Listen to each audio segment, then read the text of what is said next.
रसूल पाक सल्लल्लाहु अलैहि वसल्लम का एक फरमान है मुसन्नफ अब्दुल रज़ाक में, ये हदीस आपने आज याद रखनी है। नबी पाक सल्लल्लाहु अलैहि वसल्लम ने फरमाया किसी आदमी के नमाज और रोजे से मुतासिर ना होना, पहले देख लेना कि वो अमानतदार है कि नहीं। किसी के नमाज रोजे से मुतासिर नहीं होना, पहले देख लेना कि दयानतदार है कि देखना लोगों की जेबों पे कितनी नजरें डालता है। फरमाया बहुत सारे नमाज रोजे वाले धोखेबाजी करते हैं, दयानती ना करें, अपने ओहदे का पास रखें, अपने मनसब का ख्याल रखें। ओहदे जिस जगह आप मौजूद हैं आपकी जिम्मेदारी है। मेरे रसूल पाक सल्लल्लाहु अलैहि वसल्लम ने फरमाया हर बंदा तुम में से निगरान है और जो उसकी रियाया है उसके बारे में उसने जवाब देना है। कभी भी बददयानती ना करें। हम लोगों का पहले एतमाद हासिल करते हैं, फिर उस एतमाद को ठेस पहुंचाते हैं। उसका नुकसान पता क्या होता है? दुनिया में सबसे कमजोर शख्स वो होता है जिस पर कोई एतबार नहीं करता। जिसका एतमाद जाया हो जाए वो आदमी बिखर जाता है। कभी भी धोखाधड़ी की पॉलिसी ना बनाए। हम लोगों से मुफादात लेने के लिए अपने रवैये मीठे करते हैं और जब काम निकल जाता है फिर हमारे रवैये बदल जाते हैं। ये धोखा है, ये बददयानती है। इसको अल्लाह रसूल ने पसंद नहीं किया। मेरे नबी पाक अलैहिस्सलाम ने फरमाया जिसमें तीन बातें पाई जाए वो तो मुनाफिक है। अगरचे उलमा कहते हैं यहाँ मुनाफिक इत्कादी मुराद नहीं, मुनाफिक अमली मुराद है, लेकिन हुजूर ने फरमाया मुनाफिक है। या रसूलुल्लाह कौन? फरमाया वो बंदा जब बात करे तो झूठ बोले, जब वादा करे तो मुखालफत करे, जब अमानत रखी जाए तो बददयानती करे। ये तो बंदा मुनाफिक है। हजरत अबू नूर अलैहिर्रहमान ने लिखा है, फरमाते हैं महमूद गजनवी का दौर था तो एक आदमी महमूद गजनवी के पास ना अपना केस लेके आया, मुद्दई बन के आया। उसने कहा बादशाह मेरा केस बड़ा निराला है। बादशाह सलामत ने कहा वो किस तरह?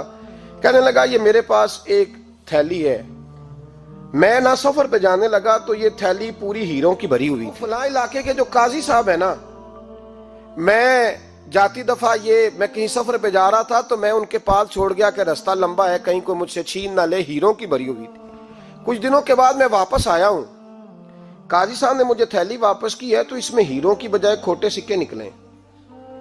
अब मैंने काजी साहब से कहा है तो काजी साहब तो मेरे गिरेबान तक आते हैं, वो कहते हैं बता कहीं से फटी है, खुली है? वो जिस तरह टांके लगा के तूने सी थी उसी तरह लगे हुए हैं कि नहीं?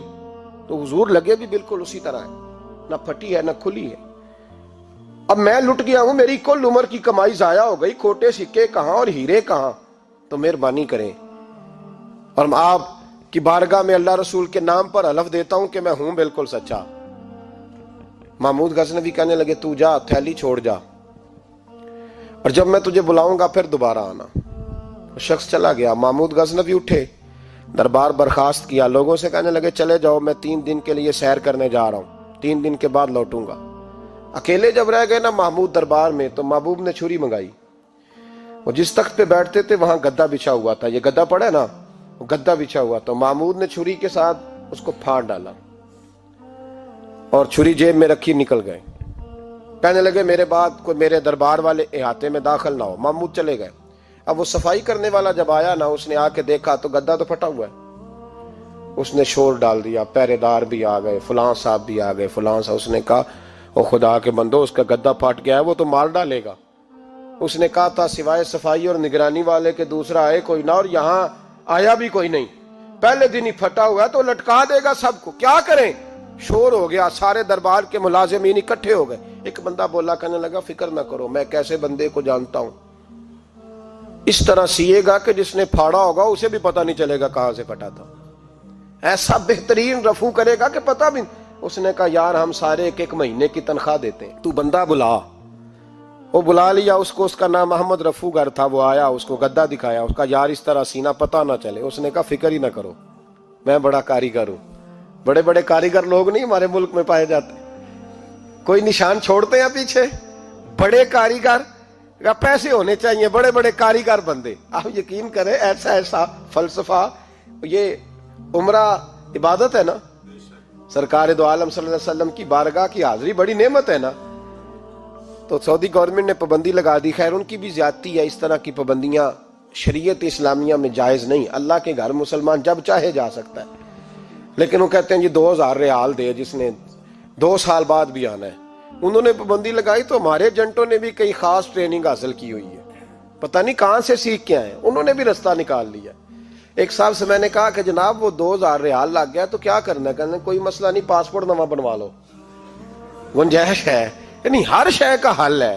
तो मैंने कहा यार अब उमरा करने जाते वक्त भी बंदा धोखा दे के जाए, अल्लाह के घर जाते वक्त भी इस तरह की हरकत करे, क्या हाल हो गया।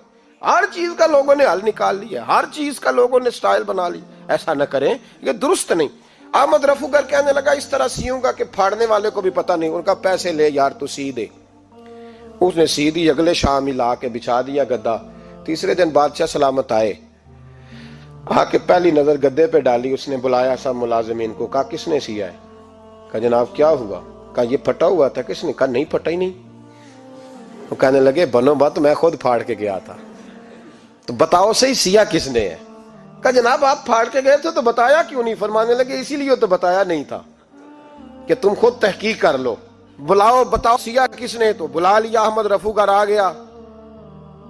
उसको जब बुला के सामने बादशाह खड़ा किया, कहा भाई तूने सिया है? कहने लगा हुजूर आपके सारे मुलाजम इकट्ठे होके आए थे, मेरी गलती कोई नहीं। कहा नहीं यार तू बड़ा कारीगर है, मैंने अपने हाथ से फाड़ा था पर मुझे भी नहीं पता चल रहा कहां से फटा था। अच्छा ये बता ये थैली जो है ये भी तूने सी थी? उसने कहा जी आपके खादम का ही कारनामा है, वो फलाने इलाके के काजी साहब आए थे, इसमें से हीरे निकाल के तो खोटे सिक्के भरे थे, तो मुझे भी थोड़ा सा हिस्सा मिला था। महमूद ने सारे गवाह भी इकट्ठे कर लिए, सबूत भी इकट्ठे कर लिए। फिर काजी को बुलाया, पहले सारे सबूत और गवाह केस हल कर लिया। फिर हमारे यहाँ ये हाल होता है कि मुदई 2-3 हफ्ते के बाद खुद ही हाथ बांध जाता है, कहना तुसी मेरी जान छड़ो, मुजरम फड़ो भावे ना पड़ो। वो कहता है मुझे माफी दो, मैं रहा। जुल्म है ना, जुल्म ज्यादती है कि जो बेचारा इतने सवाल मुजरम से नहीं होते जितने मुदई से होते हैं। आप यकीन करें इतने सवालात होते, बेचारा हफ जाता है। ये तरीका दुरुस्त तो नहीं। एक लुट गया और दूसरा तरह तरह के सवालों के जवाब देता फिरे बेचारा। सारे सबूत इकट्ठे करके काजी साहब को बुलाया, तन्हाई में ले जाके महमूद गजनवी ने कहा काजी साहब आपसे गलती हो गई, गरीब आदमी था, वो लुट गया है, उसने तो बड़ी मुश्किल से कुछ हीरे जमा किए थे और उसकी कुल कायनात थी, तो आप उसका माल उसे दे दे, बात खत्म। काजी साहब कहने लगे आप मुझ पे इल्जाम लगा रहे, सवाल ही नहीं पैदा होता। आप मेरी दाढ़ी देखें, आप मेरा एजाज देखें, दुनिया जानती है मैं इस कहा काजी साहब इंसान भूल ही जाता है, बंदा भूल जाता है, गलती होगी माल ने। कहा नहीं सब, कहा मैं तन्हाई में पूछ रहा हूं, मैं उस वक्त पूछ रहा हूं जब दूसरा मौजूद कोई नहीं। आज तौबा कर ले, मैं कुछ नहीं कहूंगा, तू मेरी जुबान पे एतबार कर, तुझे पता है मैं जो कहता हूं उस पे अमल भी करता हूं, बाज आ जा। पर काजी ने कहा नहीं मेरी गलती कोई नहीं। महमूद ने फिर बड़े दरबार में बुला लिया, मजमा आम में। मोहलत के दिनों में जो तौबा कर ले वो बच जाते हैं, लेकिन लोग रुसवाइयों के दिनों में फिर वापस लौटते हैं अगला घर देख के, फिर हालात और तरह के हो चुके होते हैं। जब भरे दरबार में काजी को बुलाया, भाई तू मानता है कि नहीं? उसने कहा नहीं। तो कहा बुलाओ अहमद रफूगर को। जब वह अहमद रफूगर आया तो बूढ़े काजी की टांगे कांपने लगी, जुमले टूटने लगे, लफ्ज जमीन पर गिरने लगे, बात सही नहीं होती, जुबान लड़खड़ाने लगी। महमूद कहने लगे काजी मैंने तुझे कहा था वहां मान जा बात, अब भरे दरबार में बोल। तो जब काजी साहब की गर्दन खुद ब खुद झुक गई तो दुनिया समझ गई। कहा निकल जा मेरे दरबार से। महमूद बोले निकल जा, इतनी तुझे इज्जत दी, इतनी बड़ी तनख्वाह दी, काजी बनाया, और ये थोड़ी सी रकम के लिए, थोड़ी सी रकम के लिए तू बददियानत हो गया, चल चला जा, निकल। काजी दरबार से निकला तो लोग लानतें बरसाने लगे। कल जो दुकानें छोड़ के सलूट करने आते थे वो कहने लगे इसकी उम्र देखो, इसके काम देखो, देखो इसने क्या किया। घर गया, बच्चे जिनके लिए पाप कमाया था, जिन्ना ली तू पाप कमाए हुन किथे नहीं हो तेरे घर दे। वो बच्चे कहने लगे अब्बा जी हम तो स्कूल मदरसा जाने के काबिल नहीं रहे, उम्मीद थी कि बीवी साथ देगी। वो कहने लगी मैं मेके कैसे जाऊंगी, गली की औरतें तरह तरह की बातें बनाती हैं। और भाई कामयाबियों के बड़े सरबराह होते हैं, कोई कामयाब हो जाए तो सारे कहते हैं मेरी सपोर्ट से हुआ है। नाकामियां हमेशा यतीम होती हैं, नाकामियों का कोई सरबराह नहीं होता। जब तक तो काजी था तो बड़े बात थी, हर बंदा कहता था रिश्तेदार है, रुसवाई हो गई तो वो तेरी आंख हो या संगे मलामत की चुभन, कौन पहुंचा है मेरे दर्द की गहराई तक। दौरे शोहरत में तो यारों ने किया याद बहुत, साथ आया ना कोई कूचे रुसवाई तक। और मियाँ साहब कहने लगे सारी उम्र ही आटा गुद्द है, मैं लखा कीते नहीं पेड़े, अब वक्त आया ही ते मोहम्मद बख्शा कोई नहीं हूं बैठा नेड़े, हालात ही बदल गए। काजी खामोशी से अंदर चला गया, अपनी रुसवाई समेट के बिस्तर पे लेटा। ना रोटी की भूख लगी, ना पानी की प्यास लगी, ना नींद आई, सारी रात तड़पता रहा। सवेरे घर वालों ने दरवाजा खोला तो रूह परवास कर गई थी, दुनिया छोड़ गया। हजरत अबू नूर अलैहिर्रहमा बोले, फरमाने लगे, याद रखो कभी बददयांती ना करना, कभी। ये तो महमूद गजनवी की अदालत थी, कयामत में रब करीम की अदालत लगेगी। और फरमाया वहां तो गवाही देने वाला अहमद रफूगर था, कयामत में तो तुम्हारे अपने हाथ पैर गवाहियां देंगे, हमारा अपना वजूद गवाही देगा। और फरमाया यहां तो लानते दुनियादार बरसाते थे, वहां फरिश्ते होंगे। और काजी को तो मौत आ गई थी, कयामत में तो दोबारा मौत भी कोई नहीं आएगी, वहां तो रहना है और सहना है। इतनी बददयांती मुआशरे में, इतनी बददयांती हर जगह। उस मुआशरे का भी कुछ बनेगा जहां दवाई भी खालस ना मिले, या दवाई में भी बददयांती हो। लोग अपने बच्चे को ऑक्सफोर्ड यूनिवर्सिटी में पढ़ाने के लिए गरीबों के बच्चों के रगों में जो दवाई उतारे वो भी 2 नंबर। इतना बड़ा भी को बददयानत मुआशरा होता है कि लोग यहां तक धंधा करें, यहां तक कि लोग लोगों की जिंदगियों से खेल जाएं और हमें एहसास तक ना हो कि कोई मर जाएगा, कोई डूब जाएगा, क्या बनेगा। और जिसने वो अपनी रजिस्टर की दवाई की, उसने 2-4 लाख रुपया लिया और उसने ये नहीं सोचा कितने इंसान मेरी वजह से मरेंगे।